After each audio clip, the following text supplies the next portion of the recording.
Buenos días a todos, somos Jaime de la Rica y Carlos Vera del grupo 23 y nuestro experimento trata sobre las espumas de poliuretano. Bien, hablaremos primero un poco de la historia del poliuretano, nos seguirá una clasificación del poliuretano y hablaremos de los tipos de espuma, que es sobre lo que se centra nuestro experimento. Luego Jaime nos hará la síntesis del poliuretano y haremos aquí una muestra en directo. Y después procederemos a hacer un análisis de los ensayos que hemos realizado y una conclusión final. Pues bien, la historia de la espuma del poliuretano viene de la década de los años 30, cuando el científico alemán Otto Bayer quería fabricar una fibra sintética parecida a la poliamida, que había sido descubierta en Estados Unidos. Contaba con el mecanismo para fabricar macromoléculas y consideró el grupo isocianato como ideal, ya que tiene la facultad de reaccionar con los alcoholes para formar enlaces uretanos. Pues bien, entonces los poliuretanos son todos los polímeros que contengan en su cadena principal un enlace uretano.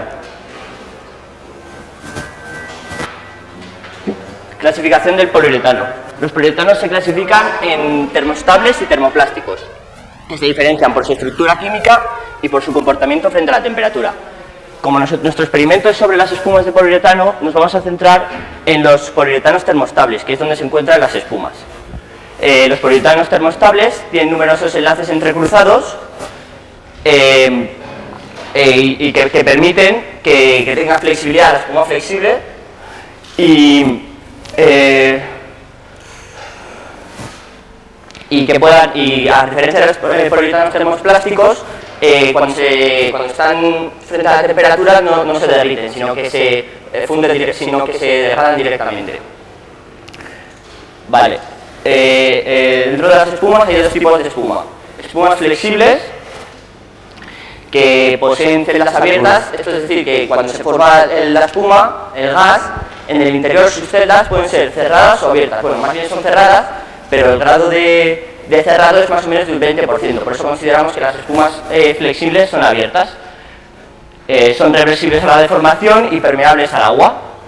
Y como aplicaciones tienen en los colchones, en los salpicaderos, como para apoyarse, de embalaje, y también sirve en la construcción como aislante. Las propiedades son una alta aislación térmica, gran elasticidad, capacidad adhesiva, resiste al agua, agua de mar y parcialmente a algunos ácidos, que se contrae o se hincha.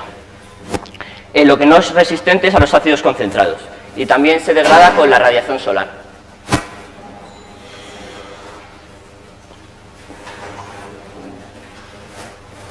El poliuretano rígido, por su parte, es un material duroplástico, altamente reticulado y que no es fusible.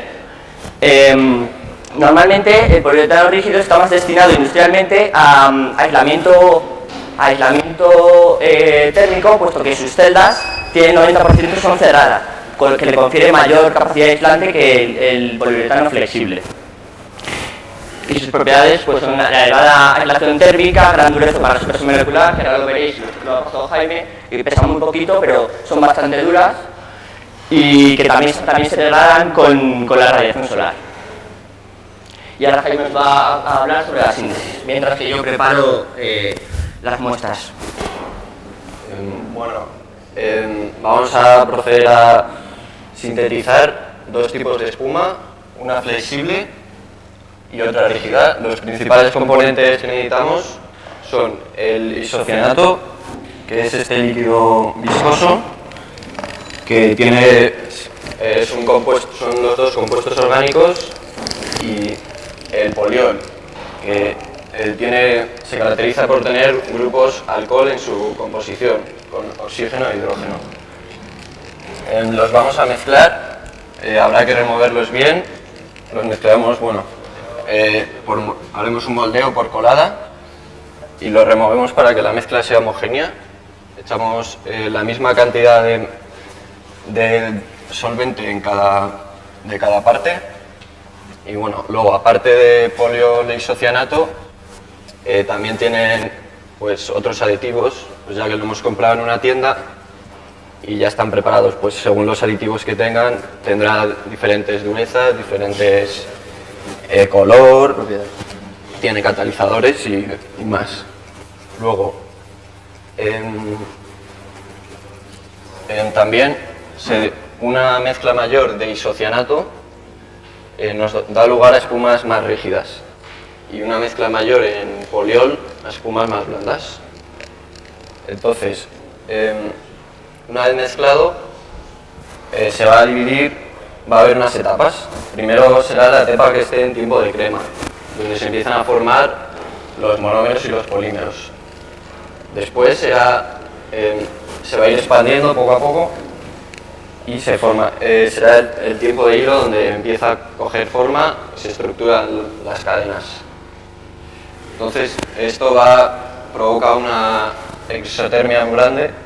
Nosotros hemos medido pues, la temperatura que alcanzaba en el interior de un vaso como estos y superaba los 60 grados. Así que hay que tener cuidado. Bueno, esta exotermia va a generar una serie de reacciones, por ejemplo que los fluorocarbonos que están disueltos en el poliol se conviertan en gas. Luego el isocianato reacciona con el agua y genera dióxido de carbono en forma de gas, y también parte del agua se va a evaporar. Y estos gases son los que al final se van a quedar retenidos dentro de las celdas que se van a formar. Y estos gases son los que hacen que se expanda. Luego, también estos gases le dan una estabilidad dimensional, que esto quiere decir que una vez ya finalizado el producto, pues se va a formar, una vez finalizado, pues va a conservar sus dimensiones originales, pese a cambios de temperatura o de humedad, y con el tiempo, 100 años, sigue con propiedades parecidas. Luego, la siguiente fase será, el tiempo de subida. Como veis, ya está empezando a subir. Aumenta, pues este puede aumentar hasta 16 veces su volumen inicial. Y bueno, pero una vez formado, habrá que esperar un tiempo hasta que alcance sus propiedades óptimas, porque ya se formen todos los enlaces. Luego, y las celdas que contiene, pues son lo que también le da la capacidad de aislante que tiene, el aislante sea acústico, térmico o demás.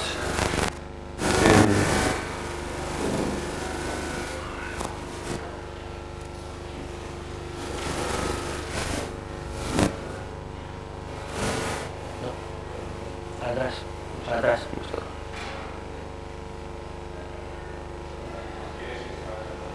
No sé. Pero no está. Es que teníamos una foto con la síntesis para que se vea directamente ya el proceso, pero no... Sí, pone aún 2 diapositivas antes de los ensayos. Antes de esto, justo. Vale. No, después.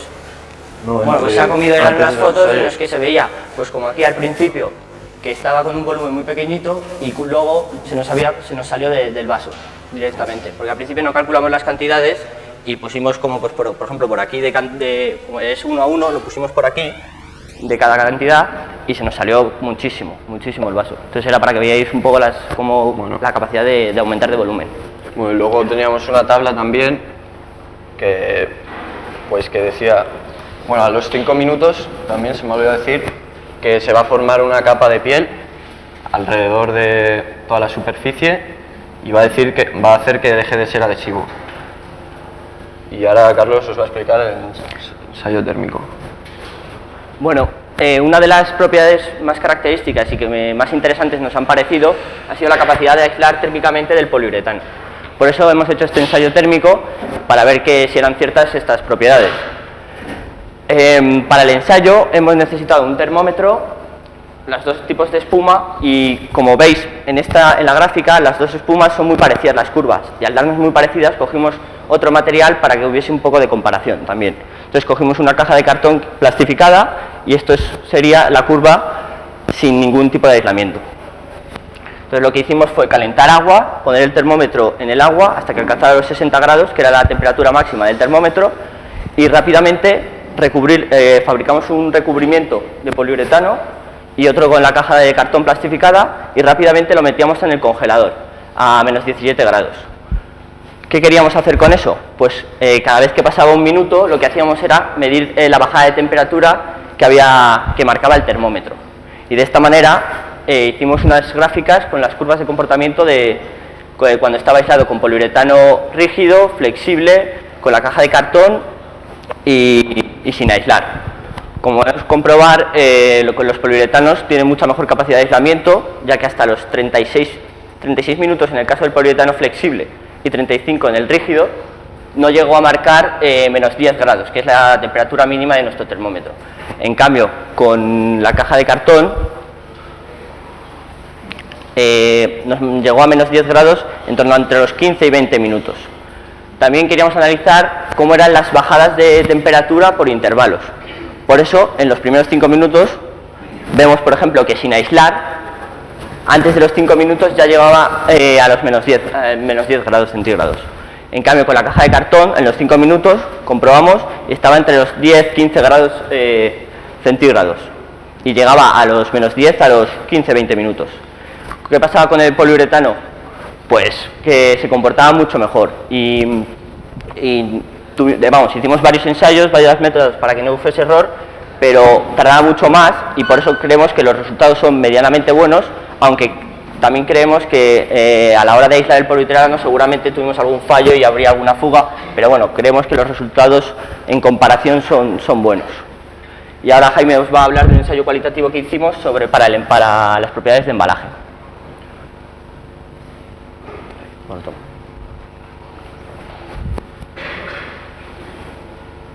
Bueno, a ver si vas. Apunta al ordenador. Vale.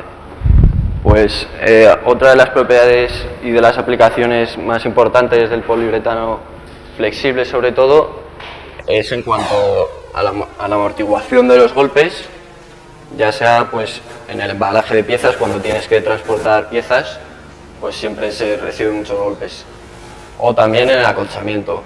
Entonces, lo que hicimos para comprobar esta propiedad, pues creamos una superficie de 1 centímetro de grosor con cada tipo de espuma y dejamos caer desde una altura que aumentábamos progresivamente, pues algo frágil, ya por ejemplo un huevo. Entonces comprobamos que la rígida a los 110 centímetros se rompía y en cambio la flexible lo lanzamos desde más de 2,5 metros de altura, pero no lo conseguimos romper. Y esto que nos dice que por la capacidad de acolchamiento pues depende directamente de la rigidez y de la dureza. Bueno, luego pues ya tenemos estas espumas casi fabricadas, tardaron un rato más, pero bueno, y ya se pueden comparar las propiedades. Esta es rígida, es dura, se rompe sin deformación, y la blanca pues es flexible, se deforma elásticamente.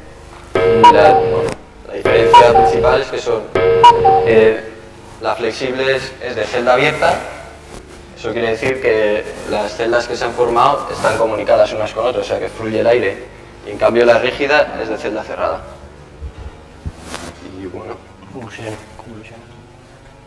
Y bueno, como conclusión, pues hemos elegido este material porque, al contrario de otros polímeros, este tiene una estabilidad muy grande y tiene una vida de uso pues de muchísimos años. No tiende a endurecerse y a fragilizarse como los demás. Y si tenéis alguna pregunta.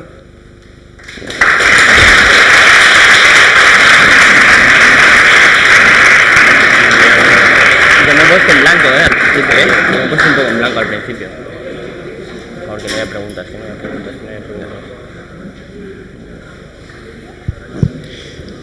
Buenos días, Arturo Rubio, del Grupo 10. Yo quería preguntar cómo afectaban las propiedades de aislamiento térmico los diferentes gases que se almacenan dentro de la espuma. Por lo que dices que en una se almacenan los gases y en la otra es en celda abierta. Entonces... Pues la verdad, has preguntado que cómo afectan los cambios térmicos a las propiedades, ¿no? No, que cómo afecta, lo que entendí fue que se almacenan gases dentro de la espuma. Sí. ¿cómo afecta en las propiedades de aislamiento los distintos gases que tienes? Porque la de celda abierta será aire. Claro, Pues, a ver, el gas es el gas es el medio en el que peor se transmite el calor. Pues entonces al quedar cápsulas de aire retenidas, pues eso es lo que hace que tenga un muy buen aislamiento ya térmico. Y es mejor en el caso de la rígida, porque al estar cerradas tiene menos transmisión de calor, y por eso creemos, aunque en la gráfica no era así, puede ser por un error nuestro de la medición, pero creemos que la rígida tiene mejor capacidad de aislante, porque sean las celdas cerradas. Muchas gracias.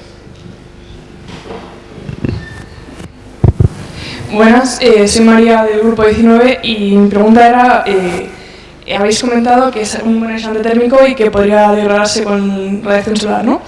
¿Es tóxico? Y si es así, ¿ese degradado se podría tratar de alguna forma o qué pensáis? Es tóxico, a ver, es tóxico antes de sintetizarse. Los productos, el poliol y isocianato sí que son tóxicos, pero una vez formado ya no es tóxico nada. O sea, si se quema, sí que es tóxico, o sea, no es recomendable evidentemente inhalar esos humos, pero no es excesivamente tóxico, entonces por eso creemos que...